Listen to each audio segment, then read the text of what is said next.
اچھا ایک last time میرا نا میری سسٹر کی شادی ہوئی ہے 2-3 دن پہلے. تو پھر پہلے 2 بار ڈیوورس ہو گئی تھی. وہ پہلے بھی دونوں کزنوں کے ساتھ کی تھی. وہ اب پھر آپس میں مل گئے ہیں. اب ان کا یہ مسئلہ وہ ایسا کر رہے ہیں کہ تیسرے کو بھی اپنے ساتھ ملا رہے ہیں. اس کا دوبارہ گھر خراب کر رہے ہیں.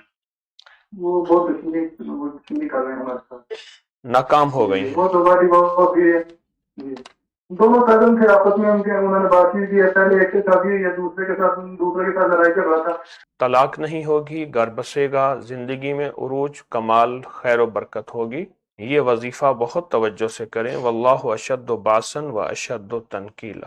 اچھا ایک لاسٹ ٹائم میرا نا میری سسٹر کی شادی ہوئی ہے 2-3 دن پہلے. تو پھر پہلے 2 بار ڈیوورس ہو گئی تھی. وہ پہلے بھی دونوں کزنوں کے ساتھ کی تھی. وہ اب پھر آپس میں مل گئے ہیں. اب ان کا یہ مسئلہ وہ ایسا کر رہے ہیں کہ تیسرے کو بھی اپنے ساتھ ملا رہے ہیں. اس کا دوبارہ گھر خراب کر رہے ہیں. وہ بہت دشمنی کر رہے ہیں ہمارے ساتھ. ناکام ہو گئی جی ہیں. وہ 2 بار ڈیوورس ہو گئی ہے. جی دونوں کزن تھے آپس میں. انہوں نے بات کی تھی پہلے ایک سے شادی ہوئی ہے دوسرے کے ساتھ لڑائی جھگڑا تھا. طلاق نہیں ہوگی، گھر بسے گا، زندگی میں عروج، کمال، خیر و برکت ہوگی. یہ وظیفہ بہت توجہ سے کریں. واللہ اشد باسن و اشد تنکیلا.